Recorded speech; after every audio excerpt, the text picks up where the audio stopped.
Je sors de chez le coiffeur.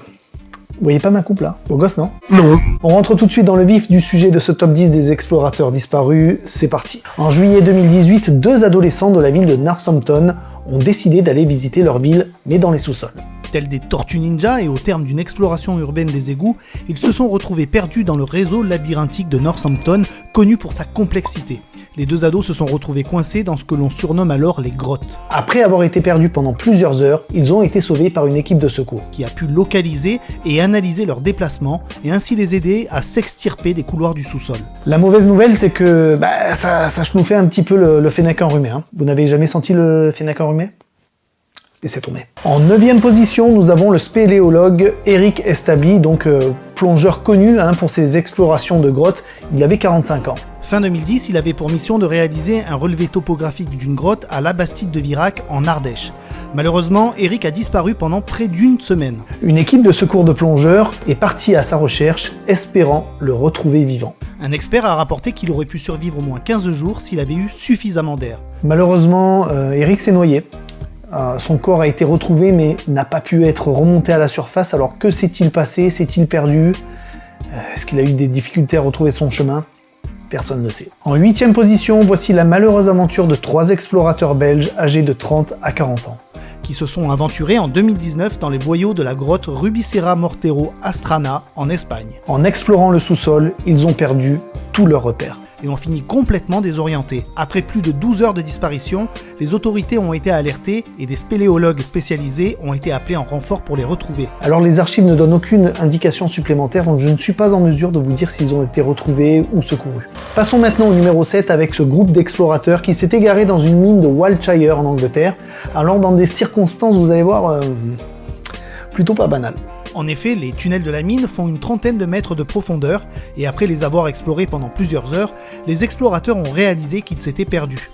Les écriteaux de la mine, qui auraient dû les guider, étaient tous vandalisés avec des graffitis et images d'organes reproducteurs mâles.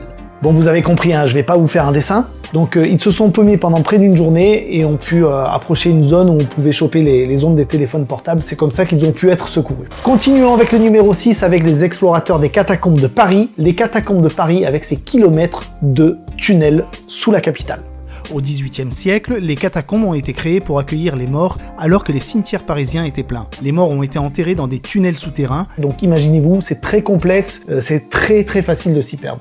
Certaines parties de ces tunnels sont encore accessibles aujourd'hui et ont attiré un certain nombre d'explorateurs. Et ce fut le cas pour 2 adolescents. Ces 2 jeunes hommes, âgés de 16 et 17 ans, se sont faufilés illégalement dans les tunnels de la section interdite au public. Et pour cause, non seulement il est extrêmement facile de s'y perdre avec ces nombreux couloirs, mais les ossements de 6 millions de personnes y reposent, ce qui peut être très malaisant pour des explorateurs. Ces 2 jeunes garçons ont été perdus pendant 3 jours, mais ont finalement été retrouvés par les équipes de recherche avec leurs chiens spécialisés. Bien heureusement, ils ont survécu et n'ont souffert que d'hypothermie. Et les choses auraient pu finir bien plus mal. Alors pour ce numéro 5, et à mi-chemin de ce top 10, nous allons parler d'explorateurs d'une ville hantée. Ça fait peur. Alors, je vais vous lire les noms parce que c'est assez compliqué comme ça. Donc il s'agit de Vignesh, Kavishka et Mohamed en août 2019. Tous dans la vingtaine, sont partis explorer une ville fantôme aux Émirats Arabes Unis. Cette ville abandonnée était située au beau milieu d'un désert, ce qui en rendait l'accès très difficile. Leur voiture a eu beaucoup de mal à rouler dans le sable épais, alors ils l'ont abandonnée et ont continué le voyage à pied. C'est aussi risqué que quand on a la coulante et qu'on essaye d'émettre un gaz. Vous voyez Cependant, ils ont réussi à localiser la ville et à explorer les maisons abandonnées, dont certaines étaient encore entièrement meublées. Alors que la nuit approchait, ils commençaient tous à se sentir un petit peu mal à l'aise quand même, et ils ont décidé de retourner à la voiture. Malheureusement, ils n'ont pas pu la localiser. Je suppose qu'ils n'ont pas eu la possibilité d'utiliser la clé pour faire biper leur voiture, comme je le fais lorsque j'oublie où je me suis garé. Qui fait ça aussi? Alors ils ont déclaré que toutes les dunes finissaient par se ressembler et qu'ils ne savaient plus où se diriger. Finalement, ils ont réussi à appeler la police et ont pu finalement être secourus. Numéro 4, les explorateurs de la mine Rock House. Donc cette histoire montre qu'on a beau être en groupe, ça peut être néanmoins très effrayant. Erika, Kayla et Cody étaient de tout jeunes adultes qui ont entrepris d'explorer la mine de charbon Rock House dans la ville de Clear Creek en Virginie. Pour entrer dans la mine abandonnée, ils ont dû ramper à travers un petit puits de ventilation. Mais à l'intérieur de la mine, ils se sont perdus et ont commencé à errer dans le noir absolu. Alors qu'ils n'étaient toujours pas rentrés chez eux, une équipe de recherche a été envoyée pour les retrouver. Ces explorateurs ont été portés disparus pendant 5 jours avant d'avoir été retrouvés dans les souterrains. Erika a été la première à être retrouvée, séparée de ses 2 amis, puis 30 minutes plus tard, Kayla et Cody ont été retrouvés ensemble. Après cet incident, une note a été publiée pour avertir les explorateurs urbains de ne pas pénétrer dans les mines. Numéro 3, les catacombes d'Odessa. Odessa est célèbre pour ses catacombes labyrinthiques sous la ville, comparables à ceux de Paris. Cependant, peu d'informations sont disponibles sur cet endroit. Aux alentours du Nouvel An, un groupe d'amis, dont une jeune fille nommée Masha, ont visité les catacombes. Il se dit qu'ils étaient à la recherche d'un trésor, mais aussi qu'ils étaient quand même pas mal éméchés. Ces catacombes sont très dangereuses, avec certaines sections complètement inondées. Et d'autres ayant des plafonds qui s'effondrent et des tunnels complètement délabrés. Les ados sont restés là-bas toute la nuit, et le matin, quand ils sont rentrés chez eux, Masha était introuvable. Ils ont pensé qu'elle s'était égarée dans une autre zone des catacombes. Elle a été portée disparue pendant plus de 4 mois, jusqu'à ce qu'un groupe de jeunes gens la retrouve. Cependant, ce corps n'a jamais été confirmé comme étant le sien. Numéro 2, le mystère de Kenievich. Kenievich était un explorateur qui partageait ses aventures sur sa chaîne YouTube, qui s'appelait Snakebit Maggie. Il aimait faire de la randonnée et se balader dans la nature. Le 10 novembre 2014, Kenny a disparu. Il avait dit à sa famille qu'il partait en voyage dans les montagnes. Un mois avant sa disparition, Kenny avait découvert une grotte dans le désert du Mojave, qu'il avait partagée sur sa chaîne YouTube. Kenny avait déclaré qu'il avait trouvé une grotte cachée avec une ouverture en forme de M.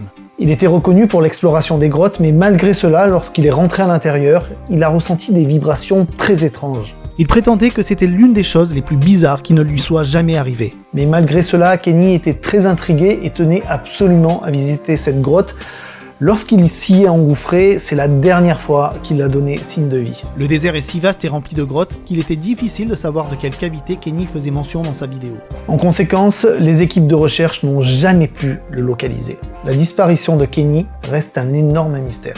La première place est occupée par un explorateur non identifié. Les catacombes de Paris montrent à nouveau leur complexité et leur noirceur. Personne ne sait qui il est, ni ce qui lui est arrivé. Contrairement à d'autres explorateurs, cet homme n'a jamais été identifié et nous ne savons rien de lui. Tout a commencé en 1990 lorsque des explorateurs ont découvert une vieille caméra recouverte de poussière, un vieux caméscope, dans les catacombes. Bien que la caméra semblait être là depuis un certain temps, les images qu'elle contenait étaient toujours accessibles et très troublantes. Dans ces images, nous voyons l'homme explorer les catacombes. Au début, tout semble normal, il erre tranquillement dans le labyrinthe en regardant les os et même en ramassant un crâne qu'il analyse. Cependant, la vidéo prend une tournure inquiétante lorsque l'homme découvre une peinture murale représentant une silhouette avec des membres écartés. Après cette découverte, l'homme devient de plus en plus nerveux et nous ne savons pas exactement pourquoi. Certains pensent qu'il a réalisé qu'il s'était perdu ou qu'il a ressenti quelque chose de surnaturel qui le suivait. Dans tous les cas, cette séquence est très dérangeante car nous assistons aux derniers instants de l'explorateur filmé par lui-même. La vidéo se termine brusquement et nous ne savons pas ce qu'il est advenu de cet homme par la suite. Voilà pour notre top 10 du jour. Merci d'avoir regardé cette vidéo jusqu'au bout et je vous dis à très bientôt.